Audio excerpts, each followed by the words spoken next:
ಪ್ರಧಾನಿ ನರೇಂದ್ರ ಮೋದಿ ಅವರು ಚುನಾವಣಾ ದಿನಾಂಕ ಘೋಷಣೆಯಾದ ನಂತರ ಮಾರ್ಚ್ 16ನೇ ತಾರೀಕು ಕಲಬುರಗಿಯಲ್ಲಿ ಬೃಹತ್ ಸಮಾವೇಶ ಮಾಡಿದರು. ಅದಾದ ನಂತರ ಮೈಸೂರು ಮತ್ತು ಮಂಗಳೂರಿನಲ್ಲಿ 14ನೇ ತಾರೀಕು ಇದೇ ತಿಂಗಳ 14ನೇ ತಾರೀಕು ಸಮಾವೇಶವನ್ನು ಮಾಡಿದರು. ಇವತ್ತು ಬೆಂಗಳೂರಿನಲ್ಲಿ ರಣಕಹಳೆಯನ್ನು ಮೊಳಗಿಸ್ತಾ ಇದ್ದಾರೆ ಪ್ರಧಾನಿ ನರೇಂದ್ರ ಮೋದಿ. ಅದರ ಸಿದ್ಧತೆಯಾಗಿ ಅರಮನೆ ಮೈದಾನ ಗಾಯತ್ರಿ ವಿಹಾರ ಗೇಟ್ ನಂಬರ್ 4ರಲ್ಲಿ ಹೇಗಿದೆ ತಯಾರಿ ಸಿದ್ಧತೆ ಅನ್ನೋದನ್ನು ತೋರಿಸ್ತೀನಿ ನಾನು. ನೋಡಿ, ಇದು ವೇದಿಕೆ, ಜರ್ಮನ್ ಟೆಂಟ್ ಇರುವಂಥ ಈ ವೇದಿಕೆ, ಪ್ರಧಾನಿ ನರೇಂದ್ರ ಮೋದಿಯವರು ಬಂದು ಆಸೀನರಾಗುವಂತಹ ಕುರ್ಚಿ, ಹಾಗೆ ಪ್ರಧಾನಿ ನರೇಂದ್ರ ಮೋದಿಯವರು ಜನರನ್ನು ಉದ್ದೇಶಿಸಿ ಭಾಷಣ ಮಾಡೋದಕ್ಕೆ ಆಗಿರುವಂಥ ಸಿದ್ಧತೆಯನ್ನು ಗಮನಿಸ್ತಾ ಇದ್ದೀರಿ. ಸುಮಾರು 1 ಲಕ್ಷಕ್ಕೂ ಹೆಚ್ಚು ಚೇರ್ನ ವ್ಯವಸ್ಥೆಯನ್ನು ಮಾಡಿದ್ದಾರೆ. ಸುಮಾರು ಗಮನಿಸಬಹುದು ನೀವು, ಪ್ರಧಾನಿ ನರೇಂದ್ರ ಮೋದಿಯವರ ಆಗಮನಕ್ಕೆ ಜನ ಕಾದು ಕುಳಿತಿರೋದನ್ನು ಗಮನಿಸ್ತಾ ಇದ್ದೀರಿ. ಜನ ಇನ್ನೂ ಕೂಡ ಬರುವವರಿದ್ದಾರೆ. 15,000 ವಿಶೇಷ ಆಹ್ವಾನಿತರಿಗೆ ಪಾಸ್ನ ವ್ಯವಸ್ಥೆಯನ್ನು ಕೂಡ ಮಾಡಿಕೊಡಲಾಗಿದೆ. ಜನ ಅಂತೂ ಕಾಯ್ತಾ ಇದ್ದಾರೆ ಪ್ರಧಾನಿ ನರೇಂದ್ರ ಮೋದಿ ಬರೋದಕ್ಕೆ. ಭದ್ರತೆಗಾಗಿ ಸುಮಾರು 2,000 ಹೆಚ್ಚುವರಿ ಪೊಲೀಸ್ ವ್ಯವಸ್ಥೆಯನ್ನು ಕೂಡ ಮಾಡಲಾಗಿದೆ. ಎಲ್ಲ ರೀತಿಯಲ್ಲೂ ಕೂಡ ಭದ್ರತೆ ವ್ಯವಸ್ಥೆಯನ್ನು ಮಾಡಲಾಗಿದೆ. ನೋಡಿ, ಹೇಳಿ ನರೇಂದ್ರ ಮೋದಿಜಿಯವರಿಗೆ ಮೋದಿ ಮೋದಿ ಮೋದಿ ರಣಕಹಳೆಯನ್ನ ಮೊಳಗಿಸಿದ್ದಾರೆ. ಆ ಮೂಲಕ ದೇಶದಲ್ಲಿ ಪ್ರಧಾನಿ ನರೇಂದ್ರ ಮೋದಿ ಅವರ ಆಗಮನದಿಂದ ಒಂದು ದೊಡ್ಡ ರೀತಿಯಲ್ಲಿ ಸಂಚಲನ ಸೃಷ್ಟಿಯಾಗುತ್ತೆ. ಹೇಳಿ, ಮೋದಿ ಬರ್ತಾ ಇರೋದ್ರಿಂದ ತಾವೆಷ್ಟು ಎಕ್ಸೈಟ್ ಆಗಿದ್ದೀರಿ? ಎಷ್ಟೇ ಮಳೆನೂ ಬಂದೈತೆ ನೋಡಿ, ಹಿಂಗಿರ್ಬೇಕು ಮೋದಿಜಿ. 400 ಪಾರ್, ಇವಾಗ 400 ಪಾರ್. ಹೇಳಿ ಸರ್. ಮೋದಿ ಅವರು ಬರಲೇಬೇಕು. ನಾವು ಮೋದಿ ಅವರಿಗೆ ವೋಟ್ ಹಾಕ್ತೀವಿ. ದೇಶಕ್ಕೆ ನರೇಂದ್ರ ಮೋದಿ ಅಂತ ಅವ್ರು ಇರಲೇಬೇಕು. ನಮ್ಮ ಭಾರತಕ್ಕೆ ವರ್ಷಧಾರೆ ಬರ್ತಾ ಇದೆ ಬೆಂಗಳೂರಿಗೆ. ನಮ್ಮ ಮೋದಿ ಕಾಲಿಟ್ಟಿರುವ ಇದು ಆ ಅದೃಷ್ಟ ಈ ಬೆಂಗಳೂರಿಗೆ ತಂಪಾಗುತ್ತದೆ ಇವತ್ತು. ಬಲಾ ಭಾರತ್ ಮಾತಾಕ್ಕೆ, ಬಲಾ ಭಾರತ್ ಮಾತಾಕ್ಕೆ, ಬಲಾ ಭಾರತ್ ಮಾತಾಕ್ಕೆ. ನೋಡಿ, ಪ್ರಧಾನಿ ನರೇಂದ್ರ ಮೋದಿ ಅವರು ಬಿರು ಬರಗಾಲದಲ್ಲೂ ಕರ್ನಾಟಕಕ್ಕೆ ಕಾಲಿಡ್ತಾ ಇರೋದು ತಂಪೆರೆದಿದ್ದಾರೆ. ವರುಣ, ಏನ್ ಹೇಳ್ತೀರಿ? ಸಿದ್ದರಾಮಯ್ಯ ಕಾಲಿಟ್ರೆ ಬರಗಾಲ, ಮೋದಿ ಕಾಲಿಟ್ರೆ ಒಳ್ಳೆ ಕಾಲ. ಜೈ ಮೋದಿಜಿ, ಭಾರತ್ ಮಾತಾಕ್ಕೆ, ಭಾರತ್ ಮಾತಾಕ್ಕೆ. ಮೋದಿ ಇರೋವರೆಗೂ ನಮ್ಗೆ ಮಳೆ ಜೋರಾಗೆ ಇರುತ್ತೆ. ಸಿದ್ದರಾಮಯ್ಯ ಇದ್ರೆ ಮಳೆನೇ ಇರಲ್ಲ. ಹೌದೇನ್ರಿ? ಹೌದೇನ್ರಿ? ಕರೆಕ್ಟ್ ಇದು ಕರೆಕ್ಟ್. ಹಾಗಾದ್ರೆ ಮತ್ತೆ ಗೌರ್ಮೆಂಟ್ ಮೋದಿ ಇದೆ. 400 ಫಾರ್. ಹೇಳಿಮ್ಮ. ಮೋದಿ ಬರ್ತಾ ಇರೋದಕ್ಕೆ ಮಳೆ ಬರ್ತಾ ಇದೆ, ಬರಗಾಲ ಎಲ್ಲ ಹೋಗ್ತಾ ಇದೆ. ನಮ್ಗೆ ತುಂಬಾ ಖುಷಿ ಆಗ್ತಾ ಇದೆ. ಜೈ ಮೋದಿ. ಮತ್ತೊಮ್ಮೆ ಮೋದ್ರೆ ಮಳೆ ಬರುತ್ತೆ. ಪುಣ್ಯವಂತರು ಬಂದ್ರೆ ಮಳೆ ಬರುತ್ತೆ. ಮೋದಿ ಪುಣ್ಯವಂತರ? ಹೌದು, ನಮ್ಗೆಲ್ಲ ಎಷ್ಟು ಖುಷಿ ಆಗ್ತಾ ಇದೆ. ನಾವೆಲ್ಲ ಪುಣ್ಯ ಮಾಡಿದೀವಿ ಅಂತ. ಎಸ್ ನೋಡಿ, ಕಾರ್ಯಕರ್ತರ ಉತ್ಸಾಹವನ್ನು ನೋಡಬಹುದು ನೀವು. ಕಾರ್ಯಕರ್ತರ ಉತ್ಸಾಹವನ್ನು ನೋಡಬಹುದು. ಶ್ರೀಲಕ್ಷ್ಮಿ, ಇನ್ನೂ ಕೂಡ ಜನ ಸೇರೋರಿದ್ದಾರೆ. ಸ್ವಲ್ಪ ಮಳೆ ಬಂದಿರೋದ್ರಿಂದ ಸ್ವಲ್ಪ ಜನಸಂಖ್ಯೆ ಕಮ್ಮಿ ಆದ್ರೂ ಕೂಡ ಆಗ್ಬಹುದು.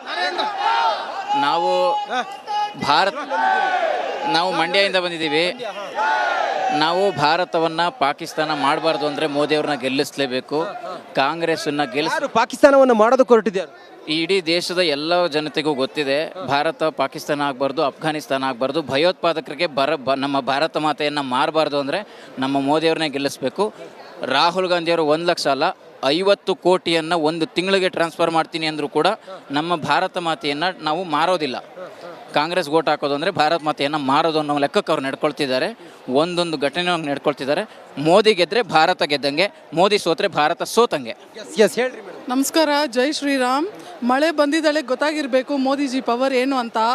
ಇನ್ನೂ ಆಪೋಸಿಷನ್ ಪಾರ್ಟಿ ಅವ್ರಿಗೆ ಸ್ವಲ್ಪ ಟೆನ್ಷನ್ ಆಗಿರಬೇಕು. ಚಳಿ ಅಂತಿಲ್ಲ, ಅವ್ರು ಬರ್ತೀನಿ ಅಂತ ಹೇಳುವಾಗಲೇ ಶುರು ಆಗಿರಬೇಕು. ನಮ್ಮದೇ ಅಲ್ವಾ ಈ ಸಲ. ಓಕೆ, ಈ ಗ್ಯಾರಂಟಿ ಮತ್ತೊಂದು ಮಗದೊಂದು ಅದೆಲ್ಲದ್ರ ನಡುವೆ ಮೋದಿ ಮೇನಿಯಾ ರಾಜ್ಯದಲ್ಲಿ ವರ್ಕೌಟ್ ಆಗುತ್ತೆ? ಖಂಡಿತ ವರ್ಕೌಟ್ ಆಗುತ್ತೆ, ಖಂಡಿತ ವರ್ಕೌಟ್. ಯಾಕಂದ್ರೆ ಮೋದಿ ಬಹಳ ಮುಂಡು. ತಾವೆಲ್ಲ ಎಲ್ಲಿಂದ ಬಂದಿದ್ದೀರಿ? ಇದಾರಂದ್ರೆ ಮೋದಿಗೋಸ್ಕರ ಬಂದಿರೋದು. ಎಲ್ಲಿಂದ ಬಂದಿದ್ದೀರಿ? ಬ್ಯಾಂಗ್ಳೂರ್ ಅವರೇನೆ. ನೋಡಿ, ಮೋದಿ ಬರ್ತಾ ಇದೆ ಅಂತ ವಾತಾವರಣ ಎಷ್ಟೊಂದು ಬ್ಯಾಂಗ್ಳೂರು ಉತ್ತರದಿಂದ ಖಂಡಿತ ಗೆಲ್ಲತ್ತೆ. ನೋಡಿ, ಕೇಂದ್ರದಿಂದ ಹೌದು. PC ಮನ್ಸೂರ್ ಅಲಿ ಖಾನ್ ಹೌದು, ಖಂಡಿತ ಮೋದಿನೇ ಬರೋದು. ಅಬ್ಕಿ ಬಾರ್ 400 ಪಾರ್. ಹೌದಾ? ನಾರ್ತ್ ಇಂದ ಶೋಭಾ ಕರಂದ್ಲಾಜೆ ಅವರು ಅತಿ ಹೆಚ್ಚು ಬಹುಮತ. ಶೋಭಾ ಕರಂದ್ಲಾಜೆ ಅವರಿಗೆ ಸ್ವಲ್ಪ ನೆಗೆಟಿವ್ ಇದೆಯಂತಲ್ಲ ಕ್ಷೇತ್ರದಲ್ಲಿ? ಅದೆಲ್ಲ ಸುಳ್ಳು. ಅತಿ ಹೆಚ್ಚು ಮತಗಳಿಂದ ಗೆಲ್ತಾರೆ.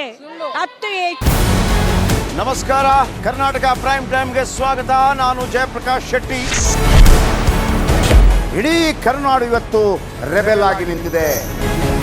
ಈ ಹಗರಣಗಳನ್ನು ಸದನದಲ್ಲಿ ಪ್ರಸ್ತಾಪ ಮಾಡಲು ಕೂಡ ಕಾಂಗ್ರೆಸ್ ಹಿಂದೇಟು ಹಾಕಿದ್ದೇಕೆ? ನಿಮ್ಗೆ ಸಂಬಳ ಅದಕ್ಕೆ, ನಿಮಗೆ ವಾಹನ ಅದಕ್ಕೆ, ನಿಮಗೆ ವೆಪನ್ ಅದಕ್ಕೆ, ನೀವು ಅದನ್ನು ಸೆರೆ ಹಿಡಿಬೇಕಾಗಿತ್ತು. ನೀವು ವಿದ್ಯುತ್ ಬರ ಇದೆ ಅಂತ ಹೇಳ್ತಾ ಇದ್ದೀರಿ, ಎಲ್ಲಿ ಬರ ಇದೆ ನೀವು ಹೇಳಬೇಕು. ಪಾಕಿಸ್ತಾನ್ ಆಕ್ಯುಪೈಡ್ ಕಾಶ್ಮೀರ್ ಅದು ಎಂದೆಂದಿಗೂ ನಮ್ಮದು. 40 ಮೆಷಿನ್ಗಳು ತಂದಿತ್ತು ನೋಟ್ ಎಣಿಸುವುದಕ್ಕೆ, ಅದೇ ಹಾಳಾಯಿತು. ಮಥುರಾದ ಗಲಾಟೆ ಇದೆಯಲ್ಲ, ಅದು ಸ್ಥಳೀಯವಾಗಿ ಕೂತು ಪರಿಹರಿಸಬಹುದಾದಂಥ ಕಾನೂನಿದೆ. ಗ್ಯಾರಂಟಿ ಯೋಜನೆಯಿಂದ ನಷ್ಟ ಆಗಿದೆ, ಲಾಭ ಆಗಿದೆ, ದಯವಿಟ್ಟು ಹೇಳಿ.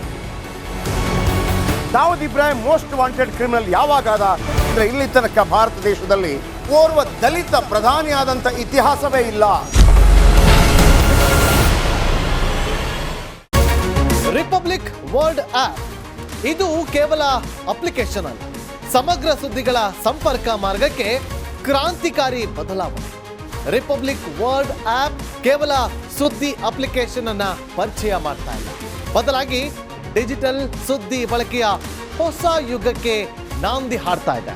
ಇದೊಂದು ಬ್ರೇಕಿಂಗ್ ನ್ಯೂಸ್, ಪ್ರಭಾವಶಾಲಿ ಕಾರ್ಯಕ್ರಮಗಳಿಗೆ ಗಟ್ಟಿಯಾದ ವೇದಿಕೆ. ರಿಪಬ್ಲಿಕ್ ವರ್ಲ್ಡ್ ಅಪ್ಲಿಕೇಶನ್ ಈಗ ಲೈವ್ ಆಗಿದೆ. ಗೂಗಲ್ ಪ್ಲೇ ಸ್ಟೋರ್ ಮತ್ತು ಆಪಲ್ ಆಪ್ ಸ್ಟೋರ್ ಎರಡರಲ್ಲೂ ಲಭ್ಯವಿದೆ. ಈಗಲೇ ಡೌನ್ಲೋಡ್ ಮಾಡಿ.